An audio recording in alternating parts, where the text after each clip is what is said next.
여러분 안녕하십니까? 이 시간에는 창세기 4장 말씀 중심으로 드리겠습니다. 창세기 3장에서 하나님께서 사람에게 죄가 들어온 것에 대해서 기록을 해 두셨고요. 그 다음 창세기 4장에서는 그 죄가 사람 안에서 어떻게 일을 하는지, 어떻게 나타나는가에 대해서 말씀하고 있습니다. 여러분, 우리가 살아가는 데 있어서 우리의 삶이 힘들고 또 원치 아니하는 크고 작은 어려움들, 불행들을 이렇게 만날 수가 있죠. 그렇게 되는 주 원인이 우리 각자에게 죄가 살아서 죄의 활동으로 인하여서 그렇게 되는 것입니다. 오늘 이 4장에서 가인과 아벨에 대하여서 기록을 하시면서 죄를 우리에게 알려주고 계십니다. 오늘 말씀 5절에 보시면은 가인과 그의 재물은 받지 아니하신지라 가인이 몹시 분하여 안색이 변하니라고 기록되어 있습니다. 분노가 일어납니다. 분노. 여러분, 이 분노가 죄죠. 죄에서 나오는 것입니다. 죄에서 나타나는 것입니다. 그 분노의 뿌리가 죄입니다. 여러분, 죄와 반대가 무엇입니까? 선한 거? 착한 거? 아니에요. 거룩입니다.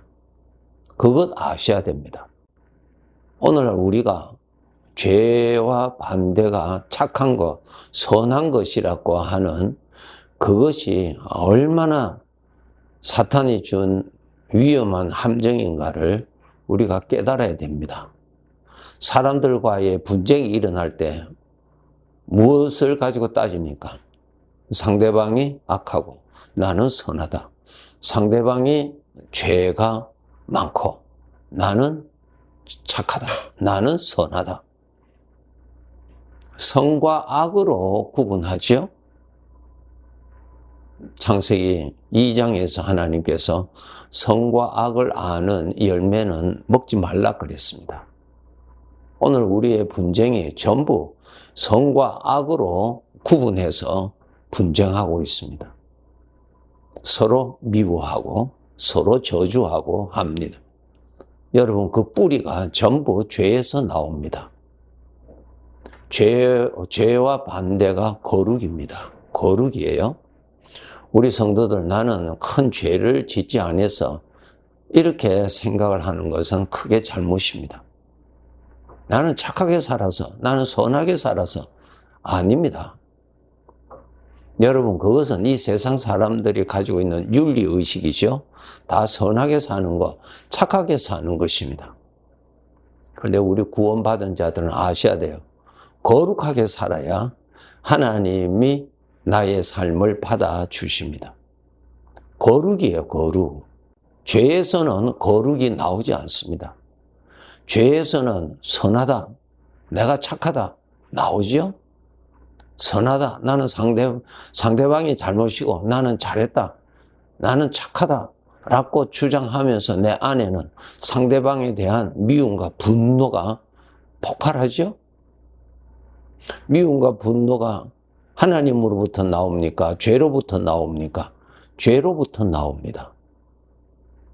이 근원을 아셔야 돼요. 하나님으로부터 나오는 것인지 사탄으로부터 나오는 것인지, 사탄으로부터 죄가 나오거든요. 근원을 아셔야 돼요. 근원. 시기, 질투심. 하나님으로부터 나올까요? 마귀로부터 나오는 것입니까? 죄에서 나오는 것입니까? 성령으로부터 나오는 것입니까? 우리가 이렇게 구분해야 됩니다. 지금 가인에게 죄가 어떤 모양으로 나타납니까? 죄에서 분노가 나오잖아요. 분노. 시기심에 의해서 분노가 일어나죠. 이 분노가 우리들에게 수시로 일어나잖아요. 크게도 일어나고 작게도 일어나고. 어쩌면 우리가 살아가는 데 있어서 가장 죄가 나에게서 쉽게 잘 나타나는 것 중에 하나가 분노입니다. 작은 분노들, 미움, 나타나죠? 죄에서 나오는 것입니다. 죄에서. 죄는 어디서 나온다고요? 사탄으로부터 오는 것입니다. 악한 영으로부터 나오는 것입니다. 지금 이 가인에게 분노가 일어납니다. 하나님께서 가인에게 말씀하시죠. 너는 죄가 너를 원하나 너는 죄를 다스리라 그랬어요. 죄. 지금 가인에게 죄가 어떤 모양으로 나타납니까? 분노로 나타나죠. 그 분노가 나를 사용하기를 원한다는 것입니다. 그 분노가 나를 사용하기를 원한다는 것입니다. 그것을 하나님이 알려주십니다. 죄가 나를 사용하고자 하는 것입니다. 죄가 나를 이용하고자 하는 것입니다. 죄가 나를 통해서 자기가 나타나기를 원한다는 것입니다. 이것 알아야 됩니다. 우리 성도들 죄에 이용당하지 아니하도록 깨어서 살아야 합니다. 그래서 우리 아버지께서 죄를 다스리라 그랬어요. 그래서 우리 성도들이 신앙이 왜 훈련을 받아서 성장해야 되냐면 이 죄를 다스리기 위해서, 죄를 지배하기 위해서, 죄의 포로가 되지 않기 위해서, 죄에 끌림 받지 않기 위해서 우리는 하나님의 말씀으로 배우고 깨닫고 훈련해서 그러한 자가 되어야 합니다.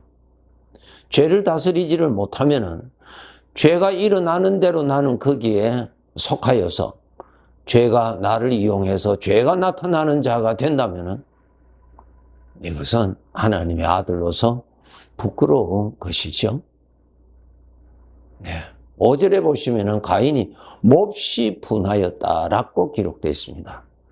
분노가 처음에 씨앗처럼 작게 시작하죠.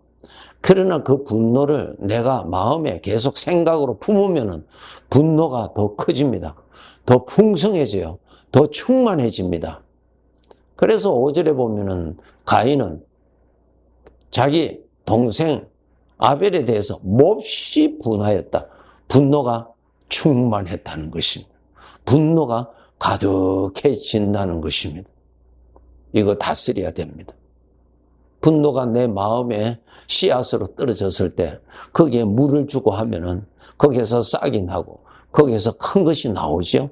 그 미움의 생각을 내가 마음에 품고 그 생각을 계속 생각하고 계속 묵상하게 되면은 그 분노, 그 미움은 내 마음에 더 충만해지고 더 가득해집니다. 그러면은 술에 취한 사람이 비틀거리듯이 그 미움과 그 분노에 취하여서 사람이 판단도 악하게 판단하게 되고 표정도 달라지고요. 말도 그 악이 분노가 나타나는 도구로 이용을 당하는 것입니다. 이런 것이 오늘날 우리 모든 사람들에게 얼마든지 일어날 수 있는 것이죠. 우리 믿는 사람일지라도 분노가 쉽게 일어나죠. 그것이 일어날 때마다 그것을 다스려야 합니다. 다스리는 방법이 무엇입니까? 주님을 빨리 모셔야 합니다. 주님이 함께 계시는 것을 빨리 의식하셔야 됩니다. 이것이 열쇠입니다. 그런데 우리는 분노하게 되면은 주님 바라보기는커녕 분노케 하는 그 사람, 분노케 하는 그 어떤 문제, 그쪽만 자꾸 생각하면 바라보잖아요. 그것을 계속 바라보면은 내 안에 분노는 불이 붙습니다. 이렇게 해서 사탄에게 이용당하는 것입니다. 여러분, 우리 하나님께서 우리를 죄에서 구원하신 목적이 무엇입니까? 하나님을 나타나기 위해서입니다. 우리 사람에게는 자기가 산다고 하지만 아니에요. 그 사람에게서 하나님이 사시는지, 그 사람에게서 죄가 사는지, 그 두 가지예요. 이거 우리가 알아야 됩니다. 그 사람에게서 하나님의 성품, 하나님의 것이 나타나는지 아니면 죄의 것이 나타나는 건지 둘 중에 하나입니다. 우리는 피조물이에요. 하나님이 그러한 목적으로 우리를 창조하셨고 그러한 목적을 위해서 우리를 다시 구원해 주신 것입니다.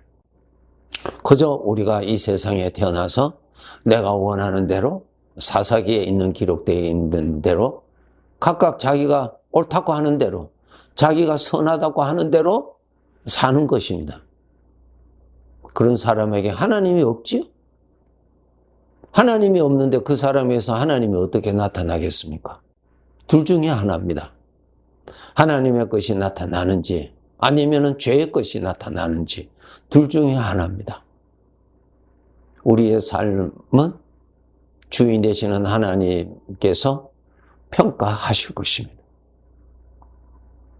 하나님께서 사람에게서 거두시고자 하시는 열매가 하나님의 것이 나타나는 것입니다.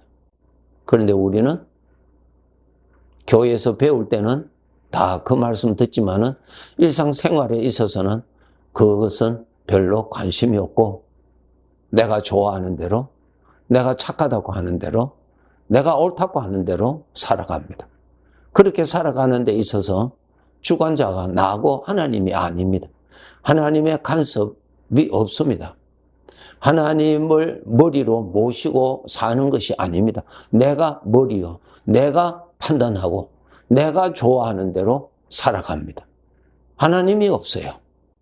여러분, 우리가 신앙생활 하는 거 쉬운 것 아닙니다. 살아계신 주님, 내 존재에 이미 오신 주님을 모시고 살아야 합니다. 모시고 살려면은 부지런히 주님이 함께 계시는 것을 의식하셔야 됩니다. 하나님의 말씀대로 계시는 것을 이 믿음이 깨어서 살도록 노력해야 합니다.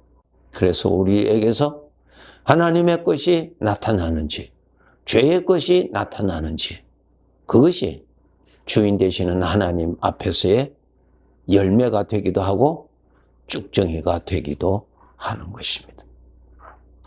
우리가 좋을 때도 있고 우리가 괴로울 때도 있고 건강할 때도 있고 또 병들어서 고생할 때도 있고 그것이 인생 나그네 길에서 우리가 누구나 만날 수 있는 것 아니겠습니까? 그러한 가운데서 죄의 것을 누리고 살는지 그러한 가운데서 주님의 것을 누리고 사는 것인지 항상 삶의 길은 똑같습니다. 똑같아요. 욥이 부유하였을 때도 여전히 하나님 앞에서 하나님을 경외하였고 그가 너무너무 어려움에 처해 있을 때도 여전히 하나님 앞에서 하나님을 모시고 섬기고 살았습니다. 이것이 우리의 삶의 내용이요 우리의 길입니다.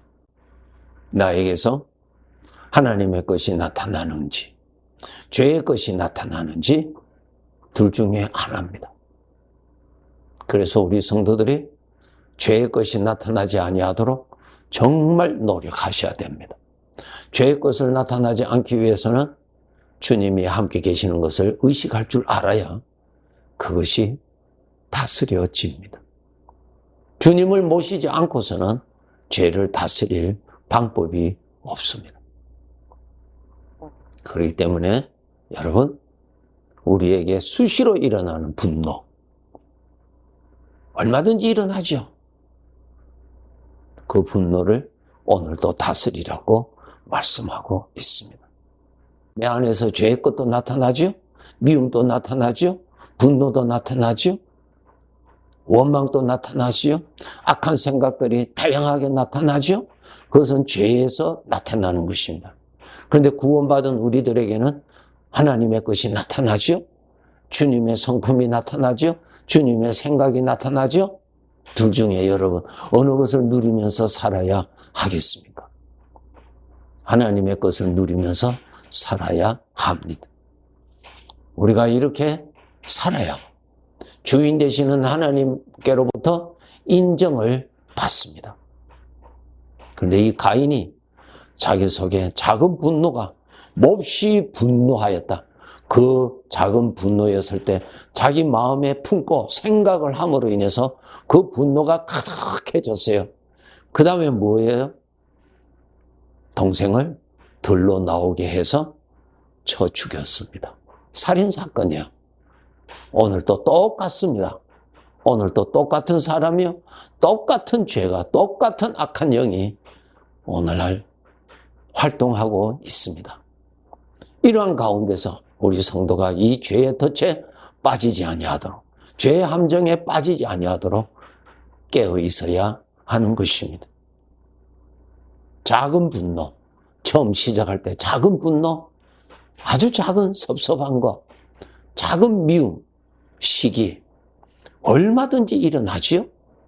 일어났을 때 여러분 그것을 품지 않도록 노력해야 됩니다. 그것이 첫 번째요. 그것을 생각하지 아니하도록 노력해야 돼요. 생각하면 생각할수록 그것이 강해집니다. 여러분 근심, 불안, 슬픔, 고독, 절망 전부 그 생각이 어디서 나옵니까? 하나님으로부터 나온 것입니까? 아니죠. 죄로부터 나오는 것입니다. 죄의 것을 품으면 내가 죽습니다. 창세기 2장에 하나님께서 이거 먹으면 너는 반드시 죽는다고 말씀하셨습니다. 죄의 것이에요. 죄의 것을 품으면 그 사람은 죽어요. 죽음의 고통에 빠진다고요. 그래서 괴로워하고 절망하고 의욕이 떨어지고 그렇게 되잖아요. 그것을 그 작은 죄의 생각을 내 마음에 품고 내 마음 안에서 더욱더 풍성하게 여러분이 그렇게 누룩처럼 많이 품었기 때문에 그런 현상이 일어나죠. 그것이 말로 표현하고 행동으로 표현이 되는 것입니다. 그래서 이 가인을 통해서 누가 일했어요? 죄가, 마귀가 일을 하였죠? 동생을 죽였잖아요. 요한일서 3장 12절에 보시면은 그 가인이 동생을 죽인 것에 대한 기록입니다. 그는 악한 자에게 속하여 그 아우를 죽였다 그랬습니다. 악한 자가 사탄이죠. 사탄에게 속아서 자기 동생을 죽였어요. 오늘도 똑같이 영적 환경은 그때나 지금이나 같습니다. 그렇기 때문에 여러분 특히 분노 조심하셔야 됩니다. 분노가 일어날 때 품지 않도록 노력하시고 그것을 따라서 생각하지 않도록 노력하세요. 그리고 주님을 의식하도록 주님을 모시도록 노력을 하세요. 그러면 그 분노가 사라지게 됩니다. 이 원리를 가지고 평생 여러분 그렇게 사셔야 하는 것입니다. 하나님 앞에 섰을 때 하나님이 인정하시는, 하나님이 많이 거두시는 열매를 수확한 인생으로서 결산이 되도록 오늘도 깨어서 살아갑시다. 네, 감사합니다.